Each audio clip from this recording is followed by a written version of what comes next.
The Xbox One X and the PS4 Pro are the latest offerings from Microsoft and Sony, offering all kinds of fancy features like 4K gaming and HDR support. But the real question is, can either of them give you a true arcade experience? It's your own personal arcade. A high-performance system with a built-in game plus a whole collection of arcade cartridges. So if you're into video games, forget the TV. Get into Vectrex. Light pen and 3D imager available.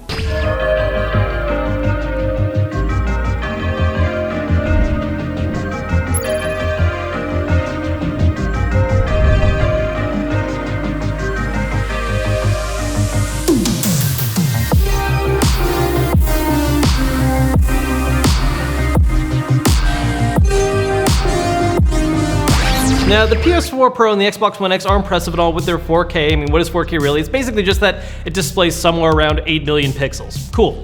The Vectrex, on the other hand, doesn't even need any pixels, because it relies on an entirely different method of display technology called vector graphics. Now, if you haven't heard of the Vectrex, this is a system that came out back in 1982. It was released by a company called General Consumer Electronics. And at the time that it was released, this thing was a big hit for all of a year until the game crash happened. But that's a whole other story we'll get to later. The point is, this was an entirely different approach to home gaming systems that no one else had really tackled before, thanks to its unique approach to graphics. A style of display that was really only used in some popular arcade games like Asteroids. What's really interesting and cool about the Vectrex is how vector displays differ from raster displays, which is what we've kind of gotten used to over the years. A raster is something where it's using pixel by pixel technology, refreshing multiple lines to create one full image. A vector display, on the other hand, relies on a constant electron beam that is only lighting up specific coordinates on the screen. So instead of trying to do a whole image constantly, it's just lighting up the important parts and leaving the rest of it blank. This results in a much cleaner and crisper image than any raster display has done. Of course, this also limits you to just having lines.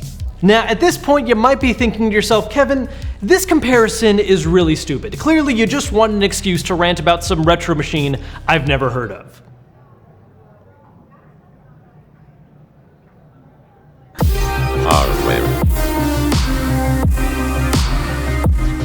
Now, while the Vectrex does make use of the clearly superior display method, when it comes to the hard tech specs, it does lag a little bit behind. Now, both the PS4 and Xbox One X do make use of processors from AMD, with the PS4 Pro clocked at 2.1 GHz and the Xbox One X at 2.3 GHz. Meanwhile, the Vectrex is working with an older processor from Motorola, about 35 years old, that runs at 1.5 MHz. As for RAM, the PS4 Pro does of course have 9 GB, the Xbox One X has 12, and the Vectrex is rocking a solid 1 KB.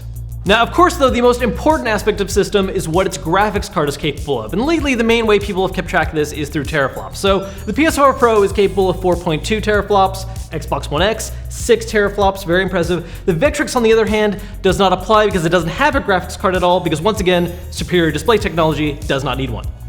Game. As I've always said, hardware alone is not the important thing though. What really matters is what game each system is going to let you play and whether or not it's exclusive. Now, the Xbox One X and the PS4 Pro have a lot of titles in common, but lots of great exclusives as well. Lots of stuff coming up later this year, like Sea of Thieves on the Xbox, a new God of War for PlayStation. But the Vectrex, on the other hand, is rocking an entire solid library of 29 games, all of which are completely unique to the system. And not only does it have all these exclusives, it also boasts one of the rarest games ever made, Mr. Boston's Clean Sweep, a special edition version of the game Clean Sweep, which is very clearly not Pac-Man, which featured advertisements for liquor. And what's really important about the exclusivity of these games is that, once again, this display technology is entirely different than any other console. So even if there's a game with similar mechanics, it's not going to look or feel quite the same way it does on the Vectrex. It's actually really weird how this looks, because the smoothness of motion is not, it's just an entirely different display technology than what we've kind of grown accustomed to. It's like weirdly smooth. But then again, it's also just a bunch of lines, so. It's kind of cool to see that the game actually has like some sense of physics, like you kind of have a little drag and stuff when you turn and move. This is one of those games that reminds you how spoiled you are when a game just lets you hold the fire button and not have to press it every single time. Oh no!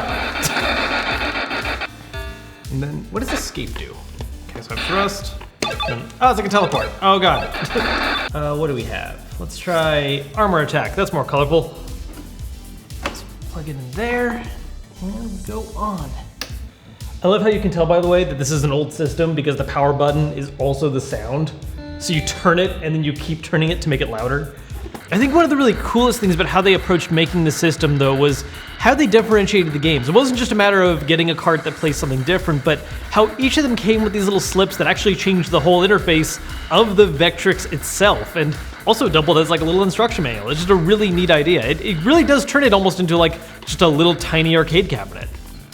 Like, my brain keeps anticipating that things aren't gonna move as fast as they do or be as smooth, and then I start doing stuff, and then we have another insert for Star Trek, the motion picture. I bet this is totally gonna be about peaceful space exploration and making friends. This is not at all about making friends. Old school FPS, kind of, turret. This is so weird how they just try to get these ideas across. Nope, nope, nope, nope, nope. It's really, like, I wonder how much of a difference having this like little targeter and stuff makes. Like, I'm gonna take it out, let's see how the game looks without it. I mean, it's much more dull looking, really white. Playing this is really interesting, because I definitely have to say, out of all the different like home consoles that have ever been made, and you know, going back and playing retro stuff, this is completely different because it uses such a different display technology and is based on kind of just an entirely different premise than what we've kind of gotten accustomed to, which makes it like a really unique experience. Even holding up to kind of just playing games today that come out, having this different method of display just gives it this feeling that isn't really captured with, you know, traditional pixelation type stuff. It makes a lot of sense that this did really well when it very first came out. It just had really unfortunate timing when it came to market and completely derailed the whole concept, really. Design. Now, as for the physical design of these systems, I will have to say that the PS4 Pro and the Xbox One X both do an excellent job of being pretty systems, but they entirely sacrifice function for form. The Vectrex, on the other hand, is offering you a way to store your controller as part of the system. It has a built-in TV screen, and it has a handle, making it portable.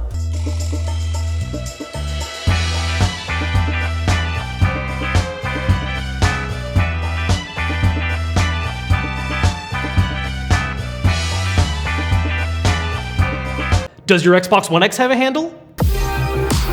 Netflix support. Damn it. Cost. So, what is this amazing system going to cost you? Well, as we know, the PS4 Pro runs for $400, the Xbox One X runs for $500. The Vectrex, on the other hand, when it originally launched in 1982, ran for $200, which, sadly, because of inflation, that number changes, pushing up to now a value of about $500, a little bit over, so about on par with the Xbox One X. However, that is not the price it stayed at forever. Basically, when it first came out, the system sold really well. Milton Bradley bought out the company, took over, started selling more of them, and then the game crash happened. Milton Bradley got bought out, and the Vectrex was now worth, well, not much money at all, and was then selling for $50, putting it at a modern day value of about $126. Pretty fair. Honestly though, and you're actually searching for old school systems like this, it's gonna run you for somewhere around $300, a little over if it's in good condition, a lot more than that if you find it with the box. The Vectrex is a really cool and unique part of gaming history because it's a system that tried to do something different than the rest of its competition, and for a brief time, did a really good job at it. At least until a certain games crash happened that ruined, well, everything.